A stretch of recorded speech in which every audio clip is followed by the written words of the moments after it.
కాశీ ఇది కేవలం ఒక నగరం కాదు. ఎన్నో మహిమలు, ఎన్నో అద్భుతాలు దాగి ఉన్న పవిత్రమైన పుణ్యక్షేత్రం. సాక్షాత్తు పార్వతీ పరమేశ్వరులే స్వయంగా నివసిస్తున్న దివ్యమైన క్షేత్రం. కానీ కాశీ గురించి ఎన్నో గొప్ప రహస్యాలు ఉన్నాయి. పరమేశ్వరుడు స్వయంగా కాశీ నగరాన్ని ఎందుకు సృష్టించారు? స్వర్గంలో ఉన్న గంగ భూమిపైకి ఎలా వచ్చింది? కాలభైరవుడు కాశీ యొక్క క్షేత్రపాలకుడిగా ఎలా మారారు? ఇక్కడ పార్వతీ అమ్మవారు అన్నపూర్ణగా ఎందుకు దర్శనమిస్తున్నారు? కాశీలో ఉన్న వారాహి అమ్మవారి మహిమలు ఏమిటి? కాశీ విశ్వనాథుని యొక్క క్షేత్రానికి ఉన్న గొప్పతనం ఏమిటి? కాశీలో చనిపోతే నిజంగా మోక్షం లభిస్తుందా? అక్కడ మరణించిన వారు యమదూతలు తీసుకెళ్లరా? మరణించే సమయంలో స్వయంగా మహాదేవుడు వారి చెవిలో తారక మంత్రం చెప్తాడా? ఈ మహిమల అన్ని రహస్యాలన్నిటినీ పురాణాల ప్రకారం వివరంగా ఇప్పుడు మనం తెలుసుకుందాం. ఈ భూమిపైన ఎన్నో పవిత్రమైన పుణ్యక్షేత్రాలు ఉన్నాయి. అయితే వాటిలో ఒక నగరం మాత్రం దేవతలకు కూడా అత్యంత ప్రియమైనది. ఆ నగరమే వారణాసి, అంటే కాశీ. భక్తులు చెబుతూ ఉంటారు, మనిషిగా పుట్టినందుకు ఒక్కసారైనా కాశీ దర్శనం చేయాలి అని. కాశీలో ఒక్కసారి స్నానం చేసినా పాపాలు నశిస్తాయి అని. కాశీలో ఉన్న మహాదేవుణ్ణి దర్శించుకుంటే జీవితానికి ఒక అర్థం వస్తుంది అని. అంతేకాదు, కాశీలో మరణించిన వారికి యమదూతలు కూడా తాకలేరు అని పురాణాలు చెబుతున్నాయి. ఎందుకంటే ఆ సమయంలో స్వయంగా మహాదేవుడు వారి చెవిలో తారక మంత్రం చెప్పి మోక్షాన్ని ప్రసాదిస్తాడు అని భక్తుల విశ్వాసం. ప్రళయం వచ్చి సృష్టి మొత్తం అంతమైనా సరే కాశీకి మాత్రం ఏమీ కాదు అంటారు. ఎందుకంటే స్వయంగా మహాదేవుడే తన త్రిశూలం మీద కాశీని ఉంచి కాపాడుతూ ఉంటాడంట. మహాదేవుడు స్వయంగా పార్వతీ అమ్మవారితో కలిసి ఎప్పుడూ అక్కడే నివసిస్తూ ఉంటారు అని మన శాస్త్రాలు చెబుతున్నాయి. అసలు ఇన్ని ప్రత్యేకతలు ఉన్న ఈ కాశీ నగరం ఎలా ఏర్పడింది? మహాదేవునికి ఎందుకు ఆ నగరం అంటే అంత ప్రియం? ఎందుకు ఈ నగరాన్ని తన త్రిశూలం మీద ఉంచి కాపాడుతూ ఉంటారు? ఈ ప్రశ్నలన్నిటికీ సమాధానం మన పురాణాలలో ఉంది.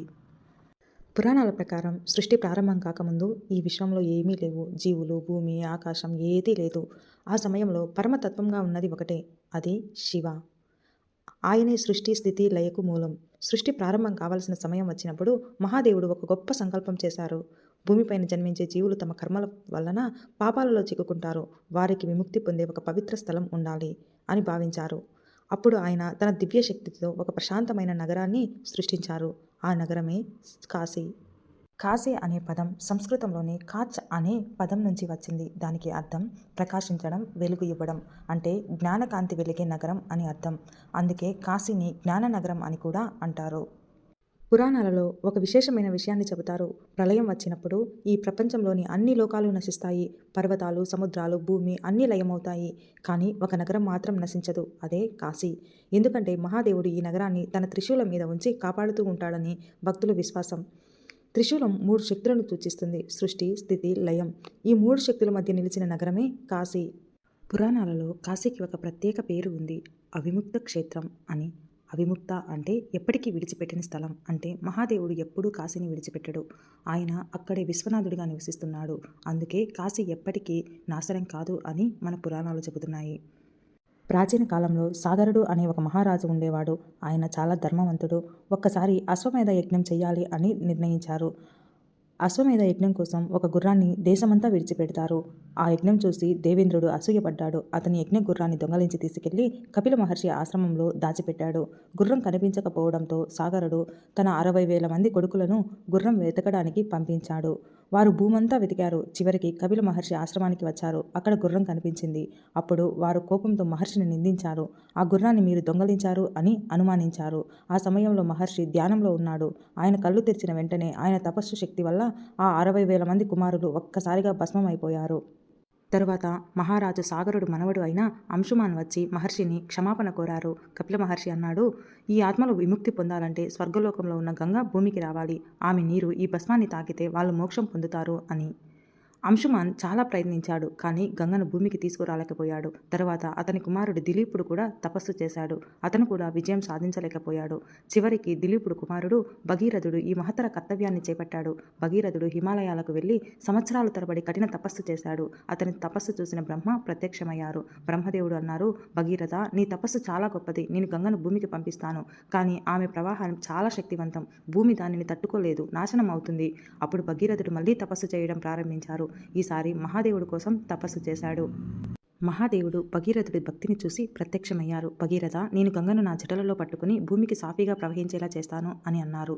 గంగాదేవి స్వర్గం నుండి ఉద్రుకంగా భూమి వైపుకు దూసుకువచ్చింది. కానీ మహాదేవుడు తన జటలలో ఆమెను బంధించాడు. ఆమె ప్రవాహాన్ని మృదువుగా చేసి చిన్న చిన్న ప్రవాహాలుగా భూమిపైకి పంపించారు. అలా గంగ భూమిపైకి ప్రవహించడం ప్రారంభించింది. గంగాదేవి భగీరథుని అనుసరిస్తూ భూమిపై ప్రవహించింది. ఆమె ప్రవాహం చివరికి కపిల మహర్షి ఆశ్రమానికి చేరింది. అక్కడ ఉన్న సాగరుడి 60,000 మంది కుమారుల భస్మాన్ని తాకింది. ఆ వెంటనే ఆ ఆత్మలు విముక్తి పొందాయి. అలా గంగ పితృదేవతలకు మోక్షం ఇచ్చే పవిత్ర నదిగా ప్రసిద్ధి పొందింది. భూమిపైన ప్రవహించే గంగ చివరికి వారణాసి చేరింది. ఇక్కడ గంగ ఉత్తర దిశగా ప్రవహిస్తుంది. ఇది చాలా అరుదైన విషయం. అందుకే కాశీలో గంగా స్నానం చేయడం 1000 యజ్ఞాల ఫలితంతో సమానం అని మన పురాణాలు చెబుతున్నాయి. సృష్టి ప్రారంభంలో బ్రహ్మదేవుడు సృష్టికర్తగా బాధ్యత చేపట్టారు. కాలక్రమంలో బ్రహ్మదేవునికి ఒక భావన వచ్చింది. ఈ ప్రపంచాన్ని నేనే సృష్టించాను, అందుకే నేనే అందరికంటే గొప్పవాణ్ణి అని. ఆ భావన కాస్త అహంకారంగా పెరిగింది. మొదట బ్రహ్మదేవునికి 5 తలలు ఉండేటివి. ఆ 5వ తలతో బ్రహ్మదేవుడు అన్ని దిశలలో చూసే శక్తి కలిగి ఉండేవారు. బ్రహ్మదేవుని యొక్క అహంకారం చూసిన మహాదేవుడు అతని అహంకారాన్ని తగ్గించాలి అని అనుకున్నారు. ఎందుకంటే అహంకారం మామూలు వారిలో ఉంటేనే ప్రమాదం. అలాంటిది దేవుడిలోనే అహంకారం ఉంటే అది సృష్టికే ప్రమాదం. మహాదేవుడు తన కోప రూపాన్ని సృష్టించారు. ఆ రూపమే కాలభైరవుడు. కాలభైరవుడు మహాదేవుని యొక్క ఉగ్ర రూపం. కాలభైరవుడు ప్రత్యక్షమైన వెంటనే బ్రహ్మదేవుని అహంకారాన్ని శిక్షించడానికి ముందుకు వచ్చారు. ఒక్క క్షణంలో బ్రహ్మదేవుని 5వ తలలో ఒక తలని తన ఖడ్గంతో కోసివేశారు. ఆ వెంటనే బ్రహ్మదేవుని అహంకారం పోయింది. అతను మహాదేవుని మహిమను గుర్తించారు. కానీ బ్రహ్మ తల తొలగించడం వల్ల కాలభైరవుడికి బ్రహ్మహత్య పాపం వచ్చింది. బ్రహ్మతల కాలభైరవుడి చేతికి అంటుకుపోయింది. అప్పుడు మహాదేవుడు కాలభైరవుడితో భూమంతా తిరిగి భిక్ష తీసుకుంటూ పాప విముక్తి పొందాలి అని ఆదేశించారు. అప్పుడు కాలభైరవుడు భూమంతా తిరిగి చివరికి కాశీకి వచ్చారు. కాశీలో అడుగుపెట్టిన వెంటనే బ్రహ్మతల కాలభైరవుడి చేతి నుండి విడిపోయింది. అంటే అతని పాప విముక్తి లభించింది. ఆ సంఘటన జరిగిన ప్రదేశమే కపాల మోచన తీర్థం అని పిలుస్తారు. అప్పుడు మహాదేవుడు కాలభైరవుని పిలిచి ఇలా అన్నారు. కాలభైరవ, ఈ పవిత్ర కాశీ నగరానికి నీవు క్షేత్రపాలకుడివై ఈ నగరాన్ని నీవే కాపాడాలి. ఇక్కడికి వచ్చే ప్రతి భక్తుడిని రక్షించాలి అని చెప్పారు. అప్పటి నుండి కాలభైరవుడు కాశీ నగరాన్ని క్షేత్రపాలకుడు అయ్యాడు. అందుకే కాశీకి వెళ్లే ప్రతి భక్తుడు ముందుగా కాలభైరవుని యొక్క గుడిని దర్శించుకుంటారు. కాశీలో అత్యంత పవిత్రమైన స్థలం మణికర్ణికా ఘాట్. ఈ ఘాటుకు సంబంధించిన కథ కూడా చాలా పురాతనమైనది. ఒకప్పుడు మహావిష్ణువు మహాదేవుని దర్శనం కోసం గొప్ప తపస్సు చేయాలి అని నిర్ణయించుకున్నారు. ఆయన కాశీలో ఒక ప్రదేశాన్ని ఎంచుకొని 1000 సంవత్సరాల పాటు తపస్సు చేశారు. తపస్సు చేస్తూ ఆయన తన సుదర్శన చక్రంతో ఒక కుండను త్రవ్వారు. ఆ కుండలో ఆయన తపస్సు వల్ల వచ్చిన చెమట పవిత్ర జలాలుగా చేరాయి. ఆ సమయంలో మహాదేవుడు పార్వతీమాత అక్కడికి వచ్చారు. విష్ణువు చేసిన తపస్సును చూసి మహాదేవుడు చాలా సంతోషించారు. అప్పుడు పార్వతీదేవిలో చెవిలో ఉన్న ఆభరణం మణికర్ణిక అక్కడ ఉన్న కుండలో పడిపోయింది. అందుకే ఆ ప్రదేశాన్ని మణికర్ణిక అనే పేరు వచ్చింది. ఇప్పటికీ ఆ కుండను మణికర్ణిక కుండనం అంటారు. ఈ ఘాటులో జరిగే దహన సంస్కారాల వల్ల ఆత్మలకు మోక్షం లభిస్తుంది అని భక్తులు విశ్వసిస్తారు. మణికర్ణిక ఘాట్లో ఒక విశేషం ఉంది. అక్కడ శవదహనం కోసం వెలిగించే అగ్ని ఎప్పుడూ ఆరదు అని అంటారు. పురాణాల ప్రకారం ఈ అగ్ని 1000 సంవత్సరాలుగా కొనసాగుతుంది. ఈ అగ్ని మహాదేవుని ఆశీర్వాదంతో వెలుగుతుంది అని భక్తులు నమ్ముతారు. ఎందుకంటే కాశీకి వచ్చే ప్రతి ఆత్మకు మోక్షం కలిగించడమే ఈ స్థల మహిమ అని భావిస్తారు. అందుకే మణికర్ణిక ఘాట్ను మోక్షద్వారం అని కూడా పిలుస్తారు. ఎవరైనా కాశీలో చివరి శ్వాస విడిచినప్పుడు మహాదేవుడు ఆ ఆత్మ దగ్గరకు వస్తారట. ఆ సమయంలో ఆ ఆత్మ భయంతో అయోమయంతో ఉంటుంది. జనన మరణ చక్రం వల్ల అది ఎన్నో జన్మల కర్మలతో నిండి ఉంటుంది. అప్పుడు మహాదేవుడు ఆ ఆత్మ చెవిలో తారక మంత్రం చెబుతారు. ఆ మంత్రం విన్న వెంటనే ఆ ఆత్మ జ్ఞానం కలుగుతుంది. అది తన నిజమైన స్వరూపాన్ని గుర్తిస్తుంది. అలా ఆ ఆత్మ మళ్ళీ పునర్జన్మలోకి రాకుండా మోక్షాన్ని పొందుతుంది. తారక అనే పదానికి అర్థం తరింపజేయడం, అంటే జనన మరణ చక్రం నుండి దాటించడం. మహాదేవుడు చెప్పే ఆ పవిత్ర మంత్రాన్ని తారక మంత్రం అంటారు. సాధారణంగా మనుషులు చనిపోయిన తర్వాత వారి ఆత్మను యమలోకానికి తీసుకెళ్తారు. అక్కడ వారి కర్మల ప్రకారం తీర్పు ఉంటుంది. కానీ కాశీలో మరణించిన వారికి అది అవసరం ఉండదు అని పురాణాలు చెబుతాయి. ఎందుకంటే ఆ ఆత్మ స్వయంగా మహాదేవుడు మోక్ష మార్గంలో నడిపిస్తారు. కాశీ అంటే కేవలం మోక్షమిచ్చే నగరం మాత్రమే కాదు, అది భక్తుల జీవనాన్ని పోషించే పవిత్ర స్థలం కూడా. ఈ నగరంలో భక్తులు ఆకలి తీర్చే తల్లి అన్నపూర్ణాదేవి. ఆమె కథ కూడా చాలా గొప్పది. ఒకసారి మహాదేవుడు మరియు పార్వతీదేవి మధ్య ఒక సంభాషణ జరిగింది. అప్పుడు మహాదేవుడు అన్నారు, ఈ ప్రపంచం మొత్తం మాయ, అన్నం కూడా మాయే, మనుషులు తినే ఆహారం కూడా శాశ్వతం కాదు. ఆ మాట విన్న పార్వతీదేవి ఆశ్చర్యపోయింది. ప్రపంచంలో జీవులు బ్రతకడానికి అన్నం ఎంతో ముఖ్యమైనది. మహాదేవుడు ఇలా మాయా అని అంటారు అనుకుంది. అప్పుడు పార్వతీదేవి ఒక నిర్ణయం తీసుకుంది. ఆమె తన శక్తిని ఉపసంహరించుకుంది. ఆమె శక్తి లేకుండా ప్రపంచంలో అన్నం ఉత్పత్తి కావడం ఆగిపోయింది. కొద్ది రోజుల్లోనే ప్రపంచంలో కరువు వచ్చింది. మనుషులు మాత్రమే కాదు, దేవతలు, ఋషులు కూడా ఆకలితో బాధపడడం ప్రారంభించారు. ఈ పరిస్థితి చూసిన మహాదేవునికి నిజం అర్థమయ్యింది. అన్నం మాయ కాదు, అది జీవులకు జీవనానికి అత్యంత అవసరం. అప్పుడు మహాదేవుడు పార్వతీదేవిని ప్రార్థించాడు. అప్పుడు పార్వతీదేవి కాశీలో ఒక దివ్య రూపంలో ప్రత్యక్షమైంది. ఆ రూపమే అన్నపూర్ణాదేవి. ఆమె చేతిలో ఒక పాత్ర, ఒక చెంచా ఉన్నాయి. ఆమె కాశీలో అన్నం వండి అందరికీ ప్రసాదంగా పంచడం ప్రారంభించింది. ఆమె దగ్గరకు వచ్చిన వారికి ఎవరైనా పేదైనా ధనికుడైనా ఆమె అందరికీ అన్నం ఇచ్చేది. ఒకరోజు మహాదేవుడు స్వయంగా ఆమె దగ్గరకు వచ్చారు. ఆయన భిక్ష పాత్ర పట్టుకుని నిలబడ్డారు. అప్పుడు అన్నపూర్ణాదేవి మహాదేవునికి అన్నం పెట్టింది. ఈ సంఘటనే ఒక గొప్ప సత్యాన్ని చెబుతుంది. జ్ఞానం ఎంత గొప్పదైనా జీవితం కొనసాగడానికి అన్నం కూడా అంతే పవిత్రమైనది అని.